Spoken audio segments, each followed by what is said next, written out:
Hi, 10th graders. Miss Beecraft here. I'm your IB Middle Years Program or MYP Coordinator. As a reminder, I run all the personal projects. My room is always open. If you need help, my office is right across from the Lit and Language Department office in 3514. So today I want to do a little review of our first lesson about the personal project. So October 4th, that week, we had a lesson on just an introduction. If you missed that lesson and you go to our Canvas classroom, you'll see it on demand, which is just a recorded version of the lesson. So if you missed it or need to review anything, it's there for you. And in that lesson, we talked just about the components and the requirements, the benefits of the personal project. And so we talked that it starts with you. The goal of this project is that you pick something that you are interested and passionate about, extracurriculars, hobbies, and you should have completed a brainstorming a topic where you just took 3 topics and kind of thought about why you're interested in maybe pursuing them for your personal project. Then today, we're going to identify a learning goal and a product goal. And throughout the next couple months, we'll work through research, developing success criteria. So how do you judge your own success? Creating an action plan, thinking about your ATL skills, your approaches to learning skill development, reflecting in your final report, and then celebrating together in May. So we talked last time about the process journal. So going through these components, a process journal is just all the assignments, these steps in your personal project process that you do along the way as you plan and work towards completing your learning and product goals. And so here's all the assignments. They're all the things with the green check marks are your process journal. And you can do those in your handbook on paper, or you can do them in Canvas. If you do in your handbook, please still submit the Canvas assignment. Lets me know that you completed it, and you can just put, I completed this in my handbook and submit it, and that's fine. So we've been working through, you should have done the brainstorming a topic. Today, we're gonna talk about that project proposal, and then you'll continue working through those process journal assignments till we get all the way to the end and you're writing your final report. You are also working towards, and we're going to talk about this a lot today, what is your product goal? So what do you want to create by the end of this project? So you have, what do you want to learn, your learning goal, and then your product goal. And I have a whole list in your handbook of product goals and different ideas to help guide you if you're feeling a little overwhelmed or stuck at that. And then the third part is your final report. So this is submitted through Canvas. It has to be a digital report. And it really takes pieces of your process journal, evidence of all your progress along the way. So pictures, screenshots, things like that. You put it together and then you also reflect on what you learned. It is graded by staff at Seneca Valley. And then those scores are submitted to IB. You must complete the final report to earn the course credit. And it has to be completed with academic honesty and with evidence of your process and product. So screenshots of your different process journal assignments, pictures of your, whatever you created, your art project, pictures of you working towards your goal in sports, whatever that evidence is. And we'll talk about that a lot more in the next couple lessons. There's also, if you're just curious to see what that looked like, at the end of your handbook, there's the template for the final report, and there's an exemplar that you can check out just to see what you're working towards. And Jen, just as a reminder, this should be on all 10th graders second semester. You should have a class called MYP Research Seminar. So one of the benefits of doing your MYP personal project is that you can actually earn elective credit for doing something that you're interested in and that you enjoy and learning some skills along the way. So this class is what we call a credit or no grade. So if you complete all the requirements for the MYP personal project, you submit that final report, you have evidence, it's with academic honesty, then on that your transcript, it will be changed to credit and you'll earn that 0.5 elective credit. And this also earns you the 15 SSL hours and shows colleges that you fully participated in the MYP program offered at Seneca Valley. If you do not complete all the required components, then you'll get a no grade on your transcript. That does not impact your GPA. So this is a non-graded class, so it doesn't increase or decrease your GPA. You will not get the SSL or the elective credits. And that no grade just shows colleges, whoever's looking at your transcript, that you did not fully participate in the MYP program here at Seneca Valley. And there's lots of other benefits, right? The benefits are that you get to learn and practice all these skills doing something that you're really interested in. We find that students that do the personal project are more likely to go in IB classes in 11th and 12th grade and are more likely to be successful. So this is really a great opportunity to build that skill set. And there's a full timeline. The most important dates, right, is that you must have all your project, the final report, everything completed by February 27th. So that's kind of our timeline. Really, you'll have all your planning pieces done by early December and be ready to start working towards your product. And then you'll finish that up January, work on your final report in February, and be done and earn that credit. And then in May, we'll celebrate together. So looking kind of forward, today we're going to talk about your project proposal. So you're going to analyze and evaluate one of your ideas, your topics from your brainstorming into a project proposal. And so that means you'll have a process journal assignment, your project proposal that you'll have to submit. So today, really what you're doing is you're taking one of those 3 brainstorming topics and you're going to really start to refine and develop it. You need to identify a learning goal. So what skills or knowledge will you learn by the completion of your project? And then a product. What are you going to produce by the end of your project? It could be a video, a journal, an art piece. Really, sky's the limit for that. So for example, we're in Hispanic Heritage Month ending October 15th, and you want to make a video. You want to interview Hispanic students at Seneca Valley. You want to make a video that celebrates Hispanic Heritage Month.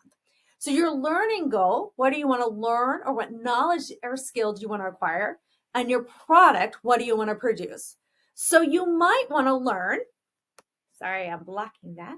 You might want to learn about Hispanic heritage at Seneca Valley and Hispanic Heritage Month. So that's what you want to learn. And your product, what you're going to produce to showcase this knowledge, this learning goal, is a 9-minute video. So that's just one example of a project. And remember, we have a checklist. So that project on Hispanic Heritage Month should be something you enjoy. It should be something challenging. So if you already know a ton about Hispanic heritage, but you're interested in different Hispanic cultures at Seneca Valley, then that does challenge you, right? You want to take an interest and push yourself a little bit further.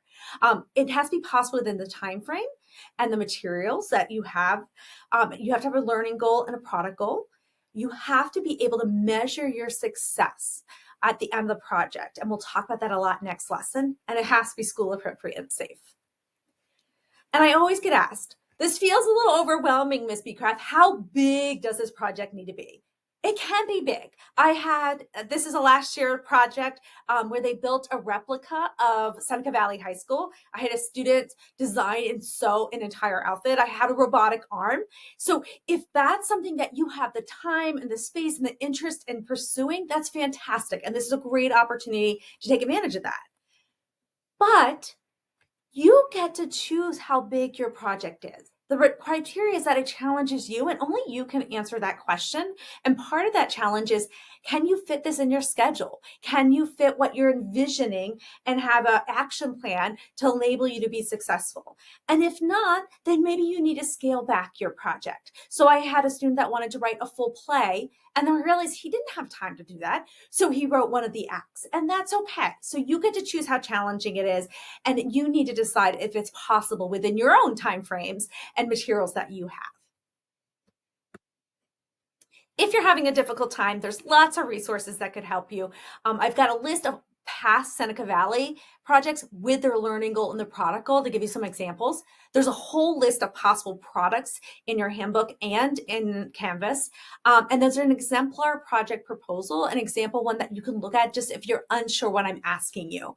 I've also linked all the past Seneca Valley project slides so that you can just go through and kind of look at a bunch of example projects as well if you like a more visual format. We took about 4 minutes to practice what we just learned. So using the MYP guidelines, our checklist below, what are some ideas to turn the interests below into a personal project? So student loves soccer. Describe a possible project focusing on soccer using that checklist, and then come up with a learning goal and a product goal. Once students had done that, we went over some possible projects, including their learning goals and their product goals that could come out of an interest in soccer. I want to go over one other thing before we give you time to work today.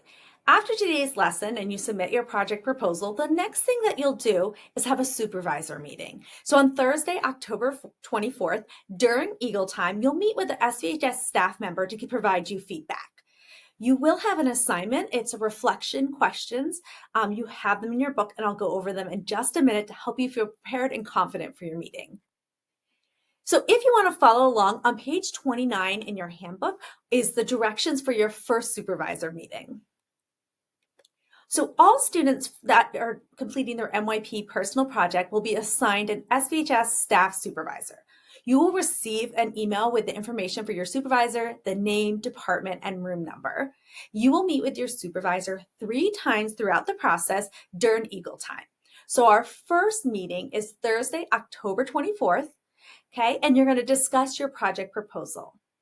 In your handbook, it says that the meetings are at lunch. We recently edited this and changed it as part of our leadership team here at Seneca Valley and have moved it to Eagle Time. So you will meet Thursday, October 24th during Eagle Time, and you'll get an email, and you'll also get a pass that tells you where to go for that Eagle Time. You may know your supervisor, but you may not. If you don't know them, it's okay. They are here to help you. I know that going in and getting feedback from an adult that you don't know can be scary.